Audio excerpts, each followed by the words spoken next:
Presidente, finalmente tiene la palabra el portavoz del Grupo Socialista.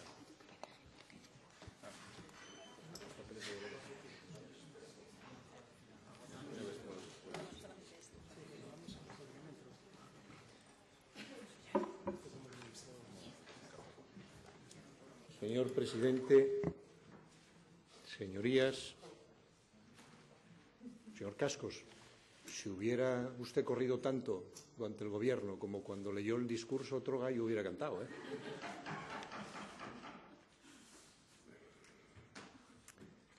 En un libro de Albert Camus, lo cito por la cercanía de su aniversario, el centenario de su nacimiento. Se titula La caída, pone en boca de su personaje lo siguiente. Cierta persona de mi entorno dividía a los individuos en tres categorías. Los que prefieren no tener nada que ocultar antes que verse obligados a mentir, los que prefieren mentir antes que no tener nada que ocultar y, finalmente, los que aman a la vez la mentira y el secreto. Y el desconfort, la intranquilidad, la incomodidad, dice que se produce porque no han optado una vez para siempre por cualquiera de estas opciones. Empiezo por aquí porque creo que este es un debate también sobre la verdad y la mentira. Y cada uno de nosotros se sitúa probablemente en una de estas opciones que tienen algo que ver también con la forma de andar por la vida. Ciertamente este es el debate del Estado de la región. Eso es lo que, como se le conoce mundanamente. El reglamento de la Cámara dice que es el debate de política general, sobre la situación política de Asturias, situación política, económica, social. Para el Gobierno siempre es un debate inicialmente de presente, es un debate donde trata de transmitir una opinión, trasladar la opinión sobre el punto de vista del Gobierno sobre cómo está la situación en Asturias en este momento concreto y cómo está en relación a cómo estaba. Pero para el Gobierno también es, y ha sido en este caso puesto de relieve, un debate de futuro.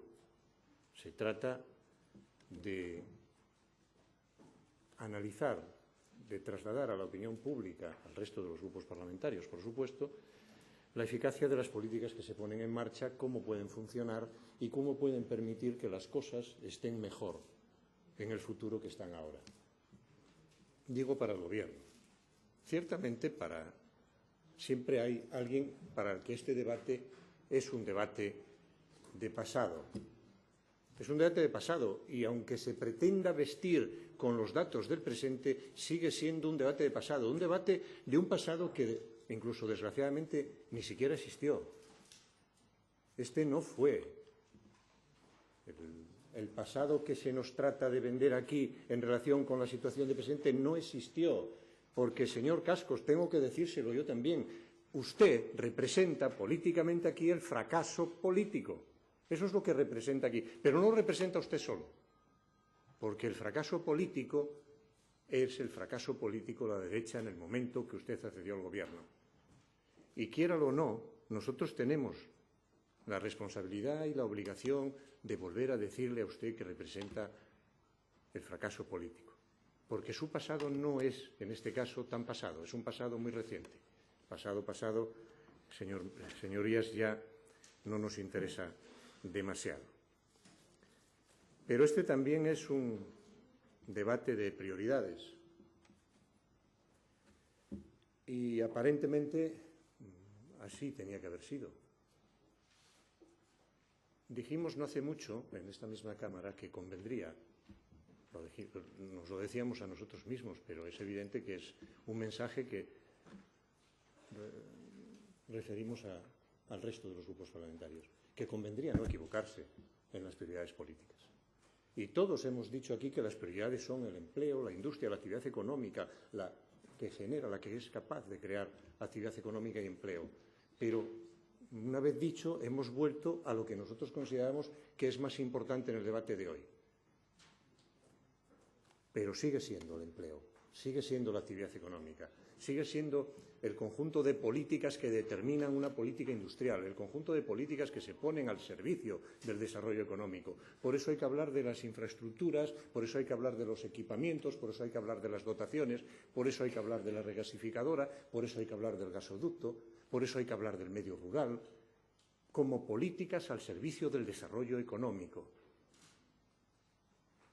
Y como políticas al desarrollo económico que tienen que contener una concreción numérica que se llama presupuesto. Por supuesto que tenemos la responsabilidad también y la obligación de darle a los asturianos una propuesta política transformada en un presupuesto. Y nadie quiere, ninguno de nosotros ha venido aquí a decir que la discusión del presupuesto está en cuestión por... No, nadie ha dicho nada de esto. Pero nosotros seguimos emplazando a todos los grupos parlamentarios a la necesidad objetiva de que haya presupuesto, como siempre.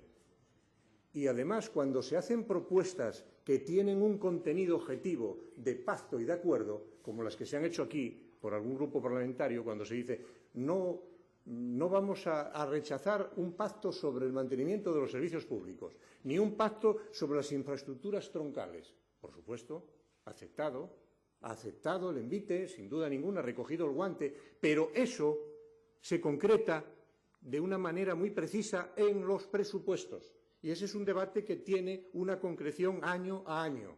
Y seguimos todos emplazados a darle a esta comunidad un presupuesto porque tiene que ver con las prioridades políticas que definíamos, porque la política económica, porque la política industrial y porque el empleo está relacionado con el presupuesto. Es el instrumento. Son las consignaciones económicas para poner en marcha esas políticas.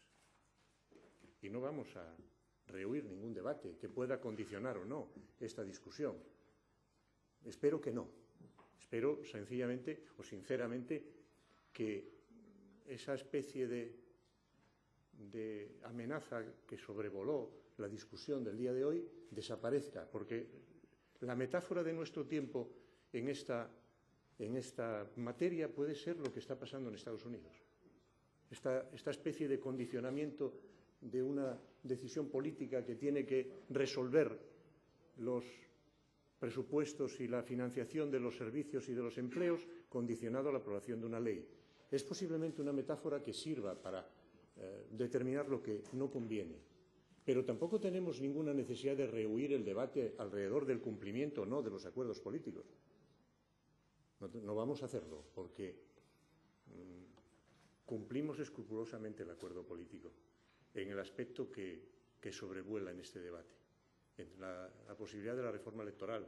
Y voy a detenerme un minuto sobre él, porque esto, señorías, no hay ninguna necesidad de ocultar cuál es el origen del debate. El origen del debate es el acuerdo suscrito con UPyD, tal y como aquí se ha puesto de manifiesto. Y el acuerdo dice lo que dice, lo dice con una claridad meridiana. Y todo lo que hemos discutido acerca de poder convertir en ley la posibilidad de modificar la ley electoral, convertirla en una ley de modificación de la ley electoral, se está haciendo. Y las condiciones que hemos puesto al inicio siguen vigentes. Las condiciones eran relativamente sencillas. Dijimos, de acuerdo, estamos dispuestos a discutir la reforma de la ley electoral para mejorar la proporcionalidad si ustedes admiten mantener las circunscripciones. Esa fue la deriva de la discusión. Y efectivamente ustedes renunciaron a una posición política que es conocida públicamente acerca de la circunscripción única. Y nosotros decidimos que aportábamos nuestra opinión acerca de cómo podíamos mejorar la proporcionalidad. Y lo hicimos también en consonancia con lo que se dijo aquí por parte de especialistas, a los que se han mencionado. Son personas con unos conocimientos sobre el sistema electoral que han venido a decirnos aquí si el nuestro era bueno, malo o regular. Y nos han dicho que era bueno. Mayoritariamente todos nos han dicho que es un buen sistema electoral, que es mejorable desde el punto de vista de la proporcionalidad, sin duda. Y estas eran algunas de las propuestas. Una de ellas, la que hemos recogido en el dictamen. Una de ellas. Había más. Pero también nos dijeron que si no teníamos la posibilidad de mejorarlo, que no la cambiáramos. Todo esto se dijo. Y el dictamen cuenta con nuestro voto favorable, porque contiene esas condiciones: que se mejore la proporcionalidad y que se mantengan las circunscripciones. Y hay otra condición, que estuvo presente desde el primer instante, siempre presente, que cuando fuera a convertirse en ley, que contara con una mayoría superior a los 23 votos. Ya lo sé que mueve usted la cabeza para decir que no. Y entonces, como lo mejor es que el testigo de cargo sea usted y no yo, le voy a decir lo que dijo usted, para que en ese momento quede claro si realmente estamos diciendo la verdad o no. Mire, lo que dice usted es lo siguiente. En el debate sobre la investidura del presidente del Gobierno, lo que dice usted es: somos conscientes de que estas dos reformas que planteamos, se refiere a dos, no a una, requieren de mayorías reforzadas y sólidas. Se trata de la modificación de normas estructurales de todo sistema democrático y no se pueden alterar por acuerdo de simples mayorías de gobierno. Bien, no está diciendo usted nada distinto de lo que hemos dicho siempre. Nada nuevo. Simplemente queremos interpretar la traducción correcta de este asunto. La correcta. Por una razón, por el hecho de que nosotros venimos aquí a decir que nosotros cumplimos los acuerdos. Siempre hemos cumplido los acuerdos y no es una excepción este asunto. Y vamos a seguir intentando hasta donde se pueda que efectivamente esto, si ocurre, que ocurra con una mayoría distinta de los 23, que vaya más allá. Ya no digo cómo nació, con unanimidad, pero interpretemos la posibilidad de que vaya más allá. En ese caso, habría condiciones para que nosotros diéramos nuestra aprobación a la ley. Caso contrario, ya sabe usted cuál es nuestra opinión. Pero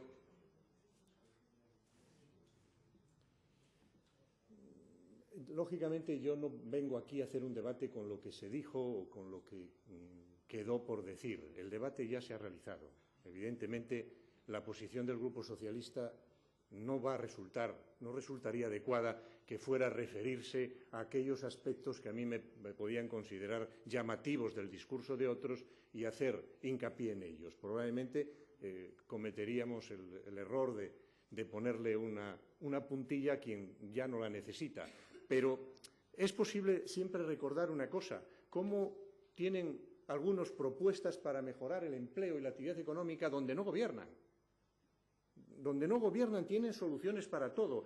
El problema de nuestro desempleo es muy grave, pero el problema del desempleo en España no es muy grave. La responsabilidad de unos es clara en un sitio y en otros no existe esa responsabilidad.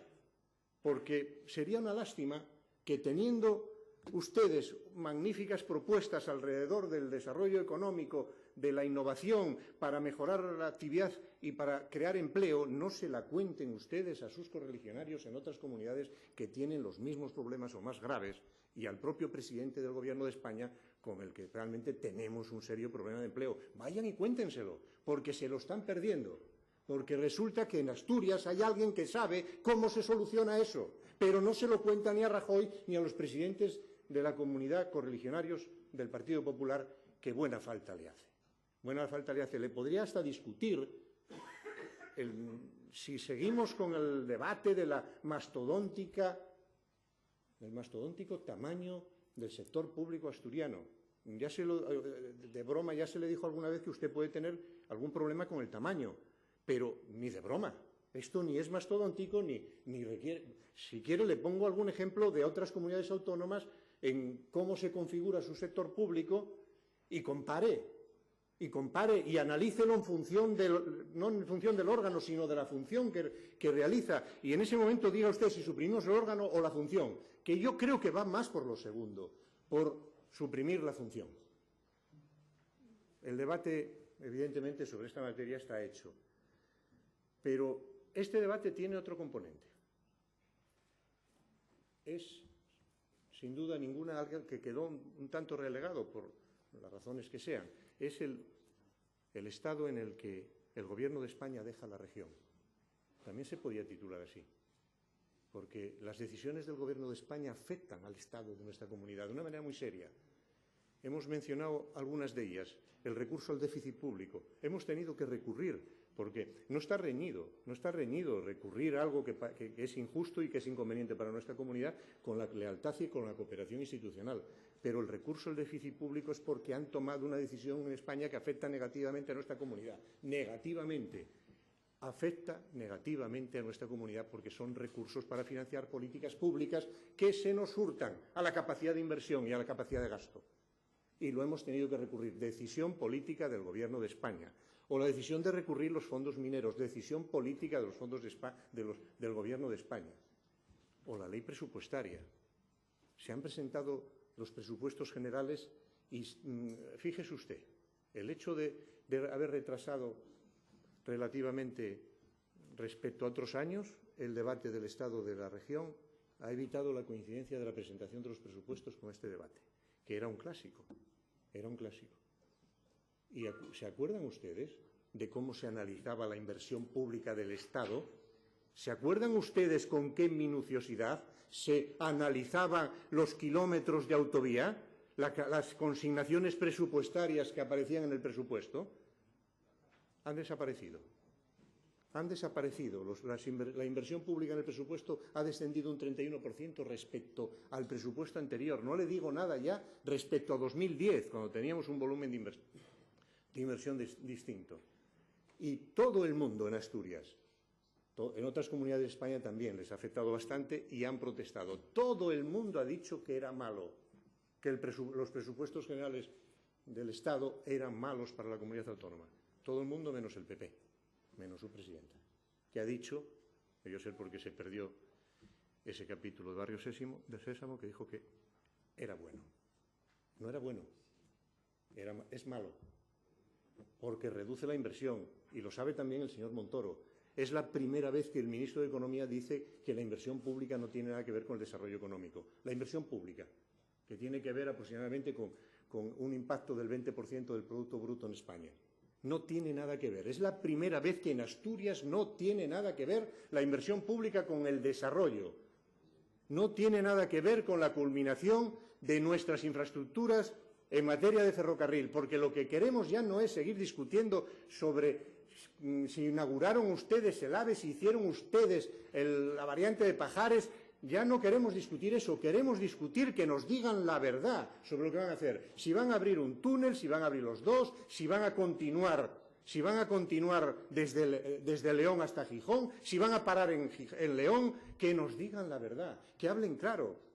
Pero es que es lo que los asturianos quieren saber en relación a esto. Ese otro debate acerca de lo mucho que impulsaron ustedes la variante y lo malos que fuimos nosotros, ya está zanjado. Ya lo hemos zanjado, ya sabemos que ustedes cuentan un cuento, pero ya lo hemos discutido muchas veces. Lo que queremos saber aquí es que nos digan la verdad acerca de esto. Lo van a hacer, van a abrir uno, van a abrir dos, ya les hemos aceptado que abran uno. Ya se lo hemos aceptado, nos parece razonable que vaya, porque hay que adaptarse también a las circunstancias, al momento económico de este país. Pero díganos ustedes la verdad. Díganos la verdad sobre las pensiones. Díganos la verdad sobre si este presupuesto es el presupuesto de la reactivación que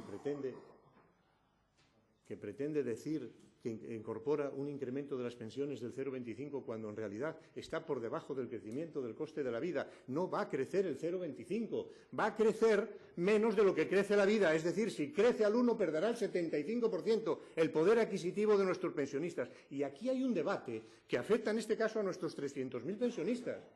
Que estamos hablando en cálculos del Gobierno de España, el impacto que tendrá de aquí a 2022 de 33.000 millones de euros menos para las pensiones. Euros que perderán los pensionistas españoles, entre ellos los asturianos. 33.000 millones, esos son los cálculos del Gobierno, que son, lógicamente, un tanto benéficos, optimistas. Podemos estar hablando de casi 70.000 millones de euros en el debate de pensiones. ¿Y creen ustedes que este es el presupuesto de la reactivación? Aquí tiene que haber un debate, evidentemente, entre la verdad y la mentira. Mire, decir la verdad tiene también que ver con el liderazgo, porque no se trata de decirle a la gente lo que quiere oír, hay que decirle lo que quiere saber. Y ha habido ejemplos en la historia donde se le ha dicho a la gente la verdad de una manera cruda y dura. Se le ha dicho que el objetivo iba a costar sangre, sudor y lágrimas. Y La gente confió en ello. Confía en ello porque se le decía la verdad. Por eso es un debate sobre la verdad y hay que saber en qué parte se sitúa. También es verdad que es un debate sobre otras cosas. Es un debate sobre las relaciones personales que flotan, que permanecen y donde uno dice yo no creo en proyectos individuales o personales, yo no creo yo estoy muy decepcionado con el pasado, con los maestros. Cuando oí eso, me vino a la cabeza un pasaje de un pleito, de un juicio, en el que no me resigno a relatar. Va a llevar poco tiempo. El pasaje es de Cicerón, en un juicio contra Lucio Morena. Y decía, las cualidades, el antagonista era Catón. Las cualidades de Catón son innatas. Sus fallos no se deben a su naturaleza, sino a sus maestros. A Zenón, cuyos discípulos se conocen como estoicos y que sostienen estos preceptos. El hombre sabio nunca se deja conmover por un favor y nunca perdona los errores ajenos. Solo los tontos sienten piedad. Todas las faltas son iguales. Matar un pollo es igual de grave que estrangular al vecino. El hombre sabio nunca hace, nunca comenta nada, nunca se equivoca, nunca cambia de parecer. Por desgracia, Catón ha adoptado esta doctrina no como tema de conversación, sino como forma de vida. Sin embargo, otros maestros, Platón y Aristóteles, no basan sus argumentos en teorías extremistas. Dicen que el favor puede influir en un hombre sabio, que un buen hombre puede sentir piedad, que hay que distinguir grados de maldad y castigo, y que a menudo el hombre sabio, cuando no conoce los hechos, hace conjeturas, y a veces enfada, y a veces perdona, y a veces cambia de opinión, y que toda virtud se salva del exceso por la llamada maldad. Si hubiera tenido estos maestros, Catón no hubiera sido mejor ni más valiente, porque eso es imposible, pero seguramente sería un poco más agradable. Conviene, señorías del PP, se lo voy a decir a ustedes, tener un relato de la situación política, de lo que pasa y de lo que está por pasar. Conviene tenerlo. Y si no se tiene un relato, al menos que se tenga un microrrelato. Pero que hay que andar listos por la vida. No se puede uno dormir. Porque puede pasar que al despertar, cuando ustedes despierten, señorías, el dinosaurio aún esté ahí.